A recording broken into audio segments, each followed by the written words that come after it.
Salut les amis, donc nouveau unboxing comme on dit, hein. J'avais commandé des leviers de frein pour la MT-09 SP, ils sont arrivés et on va ouvrir ça ensemble. Donc voilà, c'est Yamaha Audemars encore une fois qui m'a envoyé ce colis, toujours bien emballé.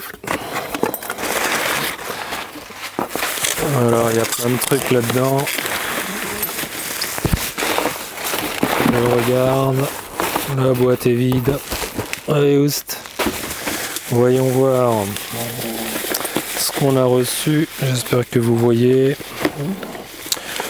Alors la facture, on s'en fout. Tiens, il y a quoi là-dedans? Toujours un VIP plus le petit cadeau habituel, porte-clés.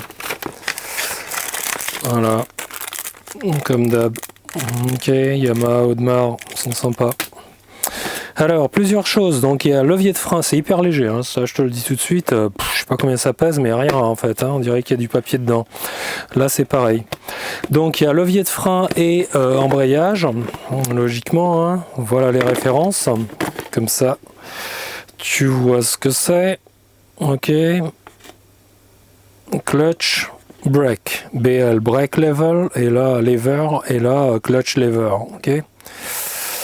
Alors on va faire un truc parce que ça vous le trouverez pas en vidéo, hein, c'est ça qui est chiant alors que je voulais cette info, c'est mesurer quelque chose qui est important. Allez, on ouvre. Pas de perte de temps inutile. Ok, vous n'avez pas le temps, moi non plus. J'ai autre chose à faire. Alors j'ai ouvert la boîte, c'est Gilles Tooling, hein, je vous l'ai déjà dit, hein, ça. Tiens, il y a un pins, on aura besoin, ils l'ont foutu là. Ok, on va pas le paumer. On regarde ce qu'on a à l'intérieur. Donc là c'est clutch lever, donc embrayage. Levier d'embrayage, voilà la bête. Très léger, franchement.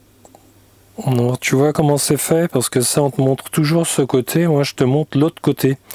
Tu n'as pas de boulon à la con n'importe où, n'importe comment, tu vois comment c'est clean. Et le boulon est bloqué en fait avec l'espèce de pin là, tu vois. D'accord, et moi tu vois c'est cette épaisseur que je veux qu'on me mesure. Je l'ai demandé à un youtubeur, j'ai jamais eu de réponse. Ben voilà, ben moi je te la donne la réponse, comme ça t'as pas besoin de te poser la question. Et ça fait exactement 15,1 mm. D'accord? Donc 15,1 mm. C'est ça, cette épaisseur. Comme ça les amis, si vous avez un embrayage ou un levier d'embrayage ou un embrayage de Yamaha R1, allez mesurer le truc d'origine et je vous dis hein, c'est 15,1. Donc si tu as 15,1 sur le levier d'embrayage de ta R1, tu peux prendre celui-là. Ok, voilà, donc vous allez voir après hein. Donc ça c'est le levier d'embrayage. Ok, on va regarder l'autre boîte qui est là, le levier de frein, évidemment, on va pas se couper les doigts en dessous, super. Donc là, c'est le levier de frein. Il y a quoi dedans? Il n'y a rien. Je vous montrerai après hein, les paplards là. Alors, il y a quoi là-dedans? Le voilà.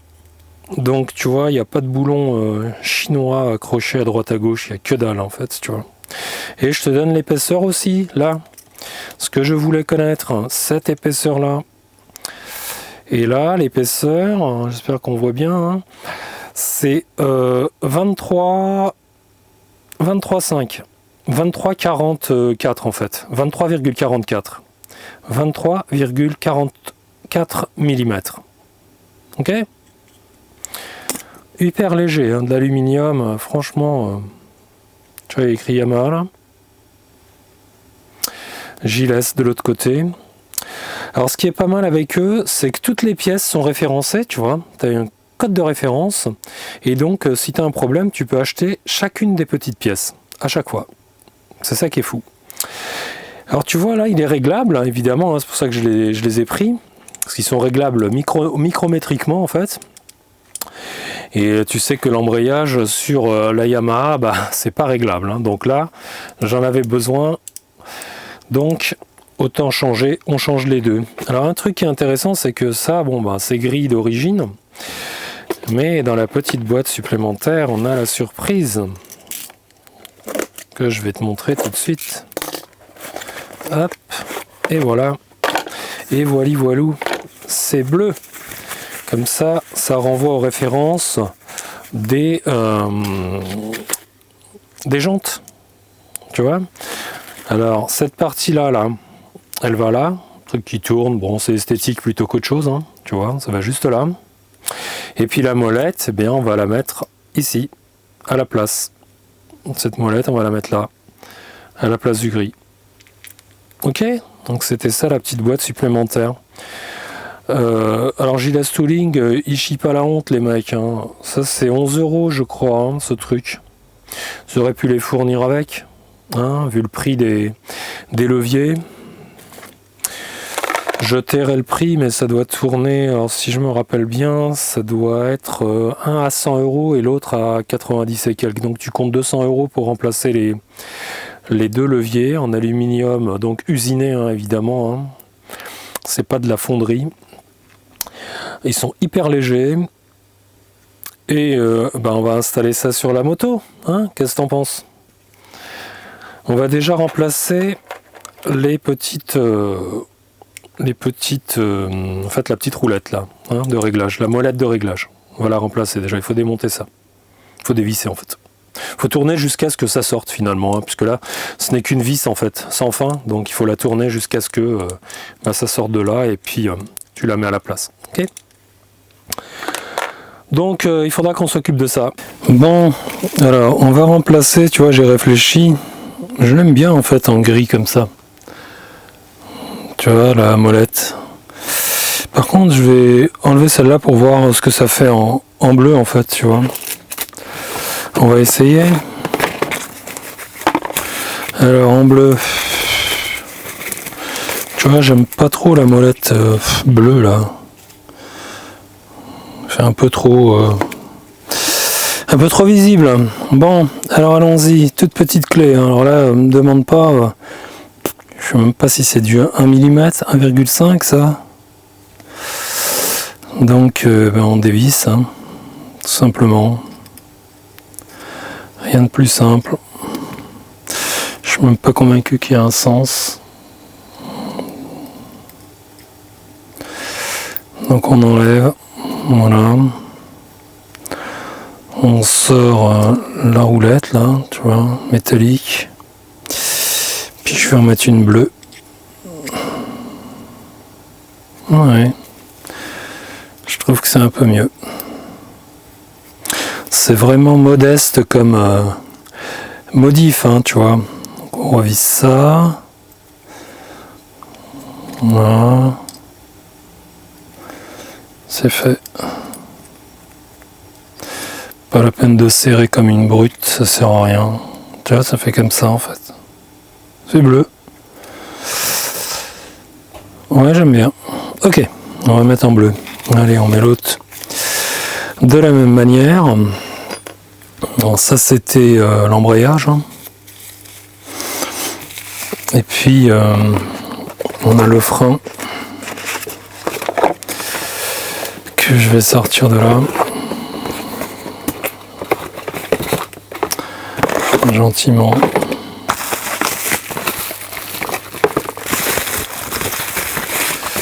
Donc le frein, pareil, on va enlever ça et on va le mettre en bleu. C'est la même clé, pas de différence.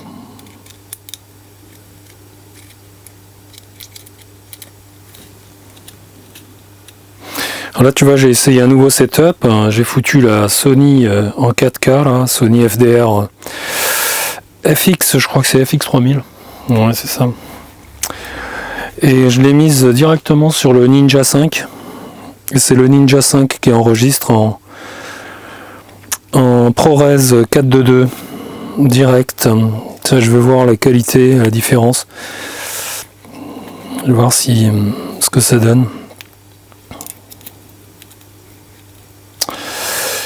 Donc après on refoule la vis, hein, si elle veut bien rentrer.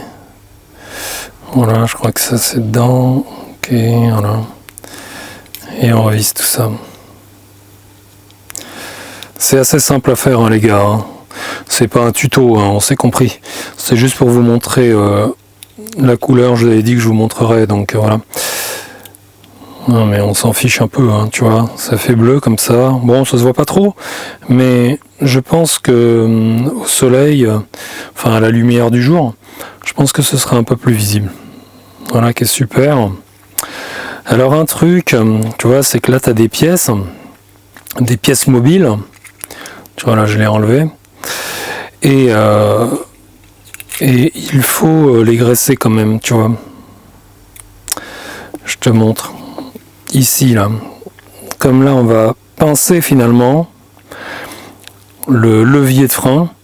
Il faut quand même qu'ici ça puisse coulisser, hein, quand tu tires sur ton levier. Donc il y a plein de graisses différentes, hein, très honnêtement. Tu vois, j'ai de la graisse ici. Belleville.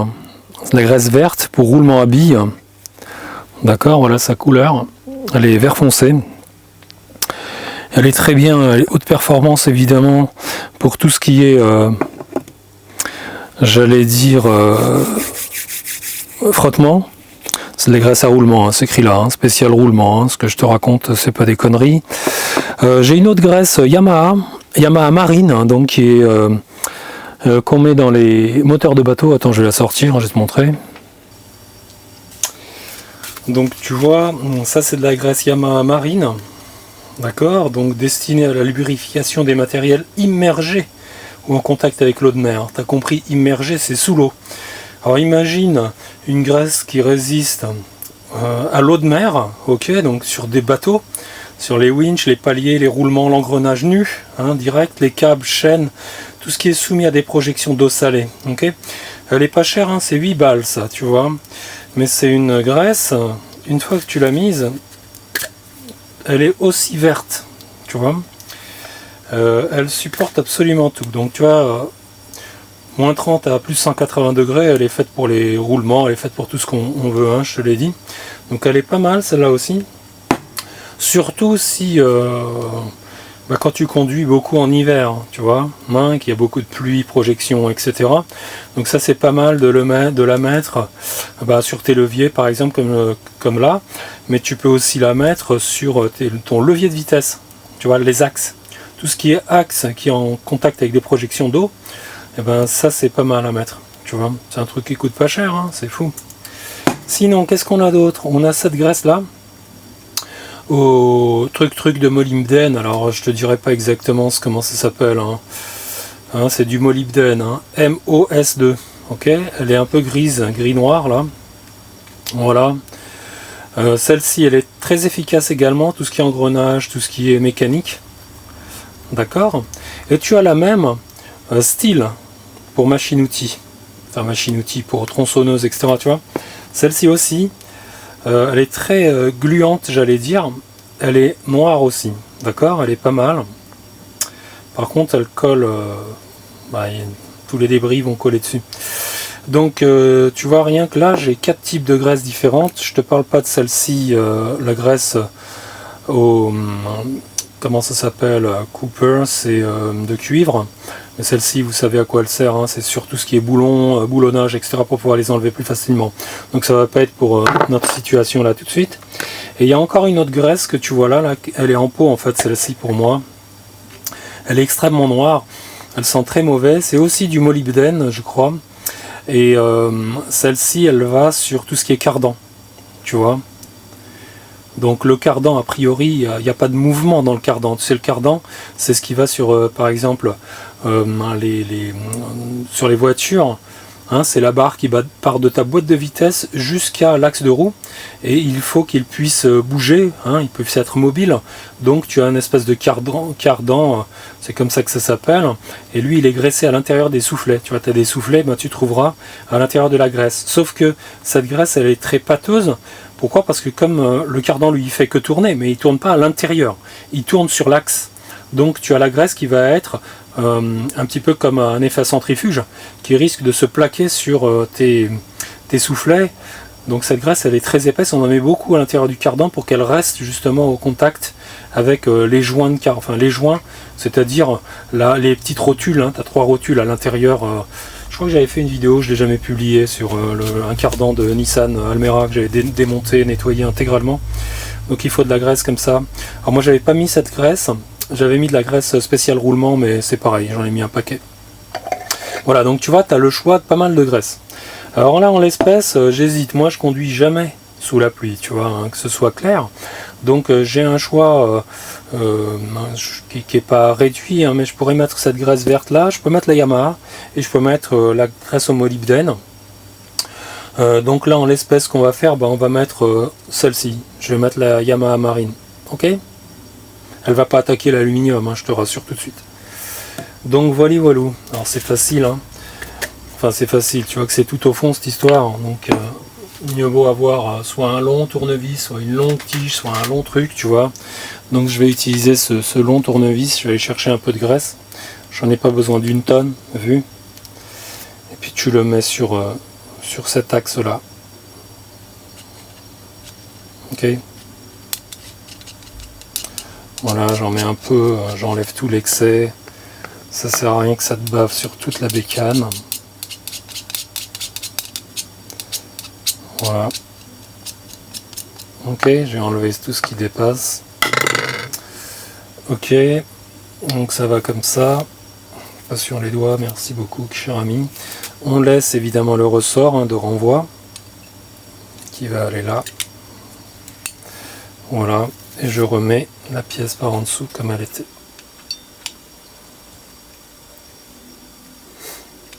Voilà, voilà qui est fait. Ok. Et ça bouge légèrement, mais il n'y a pas de problème. Je vais essuyer un petit peu tout à l'heure avec du sopalin. Donc pour celui-là, c'est cet axe-là. Ça c'est le levier de frein, on est d'accord. J'en rajouterai après ici, je te montre. Ça c'est la pièce qui va rentrer sur le détecteur de freinage. Okay, elle est scotchée pour ne pas qu'elle tombe en fait. Hein, pas qu'elle tombe de là. Que sinon quand je vais la retourner, voilà, ça va foutre le camp. Et tu as ton frein, l'espèce de contacteur qui rentre à l'intérieur. Donc là aussi tu peux en mettre légèrement. Je vais mettre à la main, même si j'aime pas trop toucher tout ce qui est graisse à la main, c'est jamais terrible, hein. Voilà, et puis on le remet à sa place. Comme ça.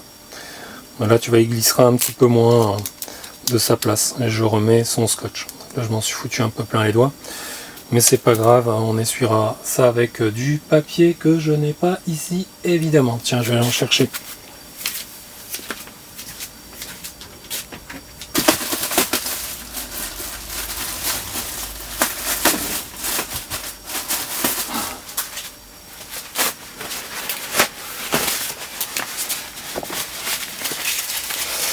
Donc celui-là c'est fait. Ok, j'essuie un petit peu la graisse qui rentre trop. Et puis on va faire la même chose pour celui-là, tu vois, ils ont fourni cet anthrax qui lui de la même manière, c'est là-dessus qu'on va pincer, puis tu vois, il faut que ton embrayage il puisse coulisser. Je vais le graisser un peu, on va mettre la même graisse. Bon, maintenant je m'en suis foutu dans les mains, autant finir. Donc voilà, tu remets comme ça, tu remets cette pièce à l'intérieur. Et voilà, alors attends, je vais m'essuyer les mains. Voilà, donc tu vois, là j'ai mis cette graisse marine, mais toi tu mets une des graisses que je t'ai préconisé. Grâce à roulement, ça va très bien, hein, pas se prendre la tête. Hein, tu prends la graisse que tu as à dispo, tu vois. Pas la peine d'aller acheter un tube Yamaha exprès pour ça, t'as vu, j'en ai même pas mis un centième de gramme. Hein. Donc voilà, les deux sont graissés, ça c'est un élément important à faire. Hein, c'est jamais bien de faire frotter les pièces qui sont en mouvement sans au moins un lubrifiant quelconque, tu vois. Donc là c'est fait. Il va falloir qu'on aille chercher la bécane. Il caille, hein, je vous le dis, hein, il fait 3 degrés je crois dehors, enfin il caille, on s'est compris. Hein. Il fait 3 degrés, il a fait moins quelque chose toute la semaine, tu vois, et puis là il fait humide dehors.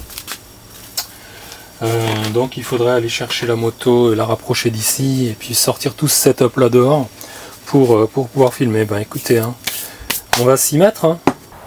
Ok, alors c'est parti, on va commencer par le levier de frein. Alors là c'est facile, hein, clé de 10, d'accord, douille de 10 en tout cas pour en dessous. Et par dessus, ben, tu as un tournevis, hein, tout simplement, ok. Voilà, tout simplement. Donc là je vais dévisser, je vais commencer par en dessous. Je vais voir si la longueur de la tige est suffisante, ou si c'est trop long. Bah si c'est trop long, t'enlèves ta tige, hein, la rallonge en fait. Et puis on va essayer de décrocher le boulon qui est juste là. Voilà. Voilà, tu vois. Donc on le défait. On le défait intégralement. Voilà. Hop. On essaie de ne pas le faire tomber par terre. Pas le paumer quoi. Voilà. Hop, j'ai failli. Donc tu récupères ton boulon. Voilà. Et puis par-dessus, tout simplement, c'est au tournevis. Donc on dévisse absolument tout.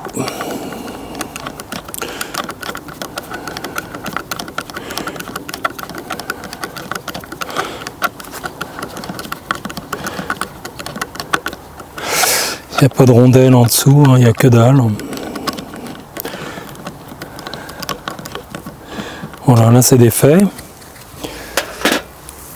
Donc on va l'enlever gentiment. Voilà. Et on enlève le levier, tout simplement. Ok.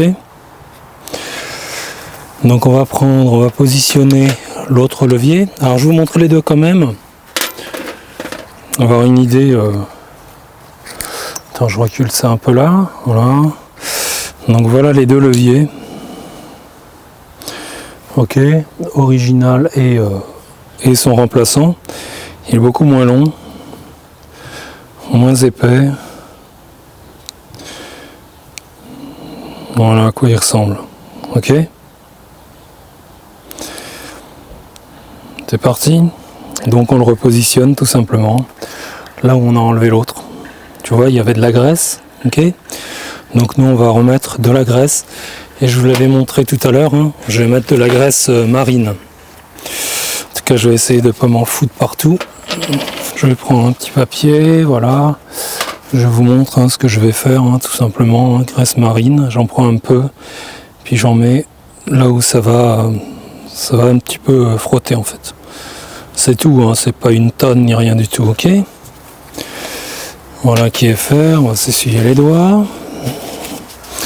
Maintenant, rappelez-vous, je vous avais dit, hein, il y a un petit pins qui est là, juste là, là. Et cette pièce qu'on a graissée tout à l'heure, rappelez-vous, eh bien on va l'intégrer dedans, tout simplement. Donc ils vont comme ça, hein, les leviers. D'accord ?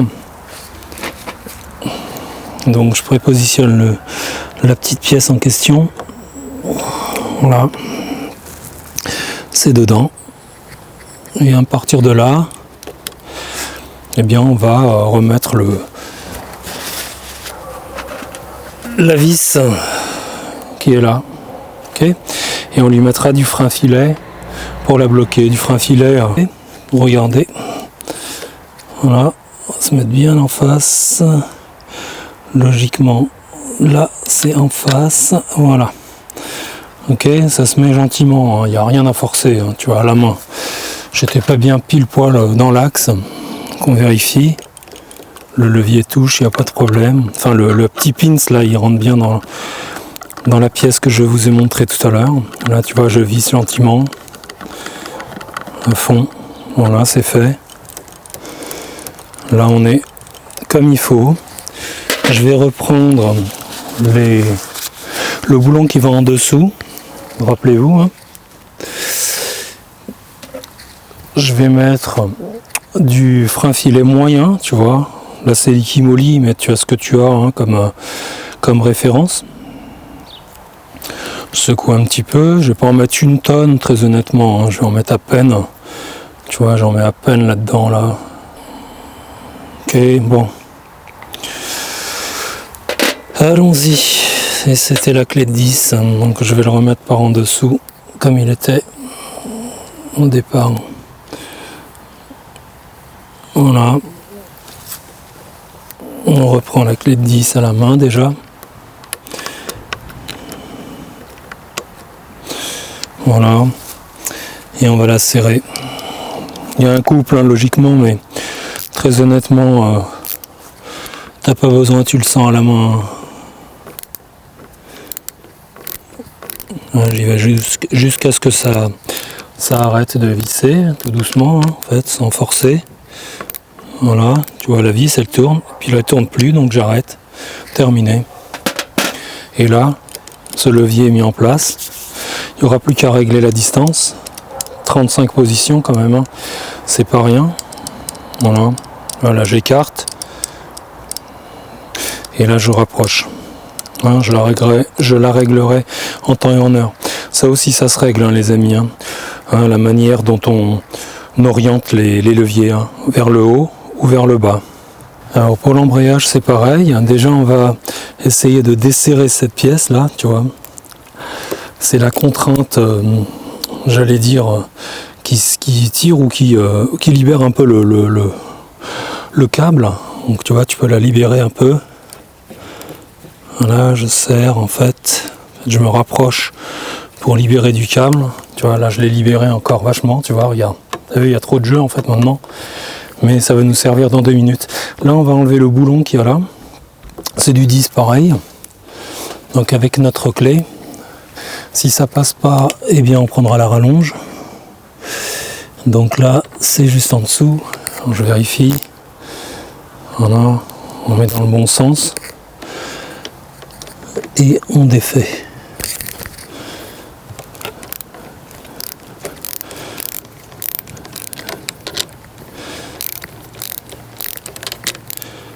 On fait gaffe de ne pas paumer le boulon, hein, qui est en dessous. Hop, je regarde ce que je fais. Pas encore. Mais par contre, c'est soit freiné, soit du frein filet.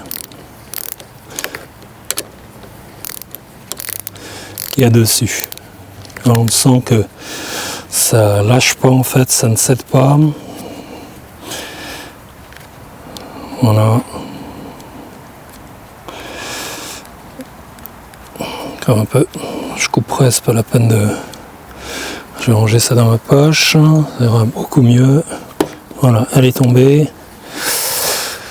Je récupère le boulon.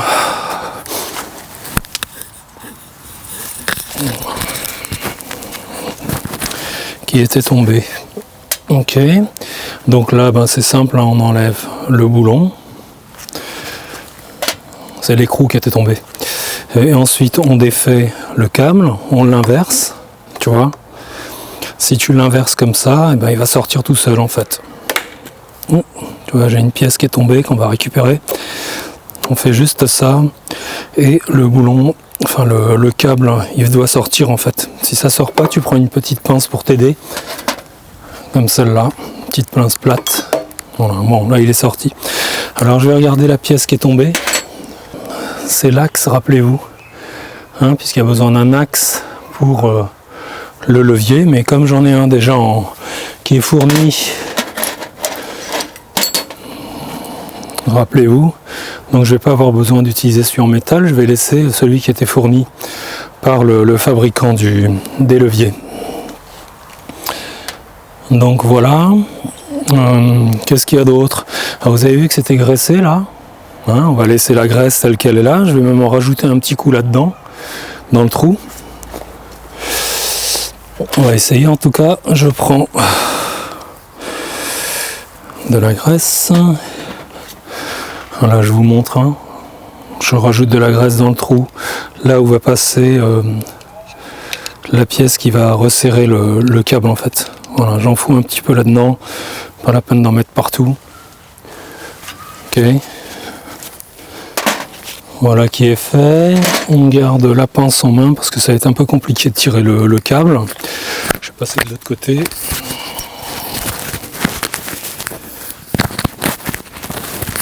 Ok.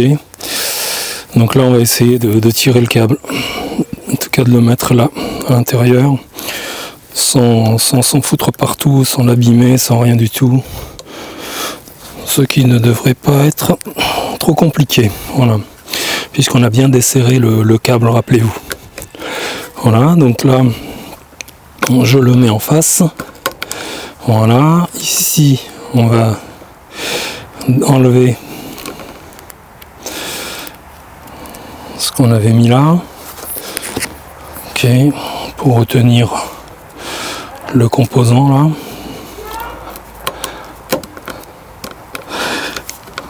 Voilà qui est mis. Il me faut le boulon et l'écrou.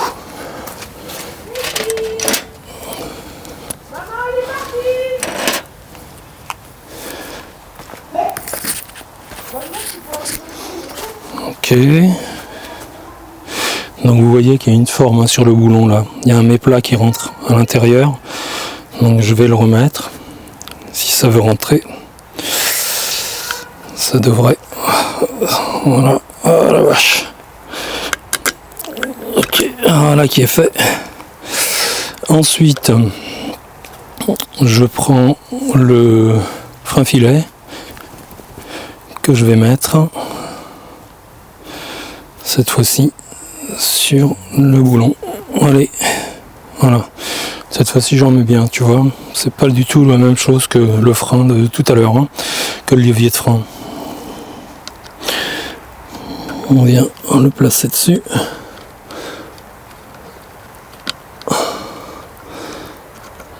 Voilà qui est fait. Le levier est bien en place. Je prends ma clé. Donc je mets le boulon avec du frein filet dessus. Voilà, je serre un peu à la main. Je vais même serrer comme ça. Comme j'ai les doigts un peu pleins de graisse en fait, tu vois. J'ai pas la sensation. Voilà. Là je pense que ça va être bon. Ok, je remets ça en place.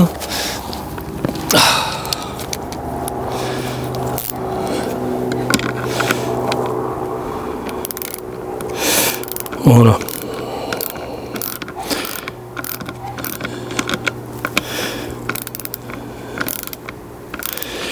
On l'en serre bien. Voilà. Voilà. Là, c'est bien placé. On va laisser un peu de jeu quand même, là, parce que j'en ai un peu trop. Hein. Donc là, on va serrer.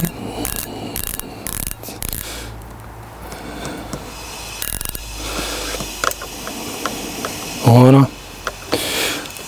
Tu vois, et là, c'est pareil. On pourra régler soit en écartement, soit en rapprochement du levier quand je serai sur la bécane. Là, c'est vachement près.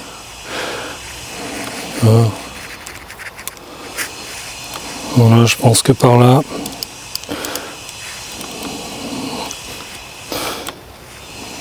Voilà. Ok. Et là, celui-ci, je l'ai relevé, donc je vais le rabaisser en fait. C'était pour atteindre les boulons en dessous. Donc là, c'est du 8. Je te le dis. Voilà, donc clé du 8 ici. On remplace.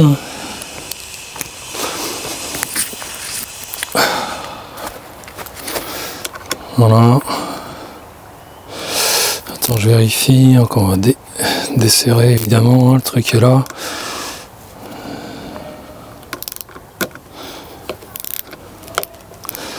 Voilà, tu vois. Parce que moi, mes leviers, ils sont un peu plongeants par rapport à mes mains. Voilà. Tu vois, moi j'ai besoin d'avoir les mains comme ça. En fait, il faut pas avoir le poignet, tu vois, cassé quand tu conduis. Il faut que ce soit droit dans le prolongement de tes mains. Tu n'as aucun geste à faire quand tu veux freiner ou embrayer, tu vois. Il faut les régler de manière à ce que ce soit pile sous tes doigts. Et bon, là j'ai pas les gants, mais rajoutons les gants. Alors ce qu'il faut savoir également, c'est que la puissance, tu l'as pas dans ce doigt, tu l'as pas dans ces deux-là. Tu as toute la puissance sur le doigt du milieu. Donc c'est lui qui va te servir d'embrayage, tu vois. Ça c'est pour doser, pour relâcher en fait. On a plus de sensations ici pour relâcher, et là on a plus de puissance pour tirer, d'accord? Et ben c'est exactement la même chose côté frein. Hein. Pense toujours à ce que tes mains, t'as pas besoin de faire ça sur le frein, tu vois, d'accélérer donc pour atteindre le levier. Il faut que ta main elle soit déjà prépositionnée. T'as qu'à lever ta main pour pouvoir l'atteindre, tu vois. Tu lèves tes doigts et tu y es. Il faut lever et y être, sans faire ça. Si mon levier était là, je suis obligé de faire ça pour aller le chercher. Tandis que si je le positionne plus bas, eh bien je suis déjà dessus en fait. Je tiens et j'ai plus qu'à attraper. Et ça c'est valable pour le frein également. Ok, donc à peu près là. Voilà, ça je voulais vous le dire. Hein, pensez-y, hein, quand on achète la moto, elle n'est pas réglée du tout, hein, pas réglée à votre morphologie, c'est surtout ça en fait. Donc il faut absolument régler ces leviers. Donc voilà les amis, c'est terminé. Je ne sais pas ce que vous en pensez, je vais vous montrer un petit peu rapidement à quoi ça ressemble. Si on y arrive. Hop, voilà. Là c'est pour l'embrayage. Ok. Et puis là t'as la partie du frein. Voilà, le frein qui est mis en place. Ok.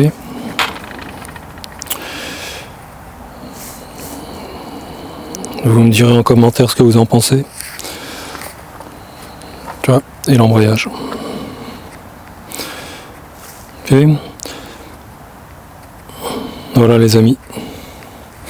Allez, à la prochaine vidéo. N'oubliez pas le petit pouce bleu et un petit commentaire, ça fait toujours plaisir. Salut les amis.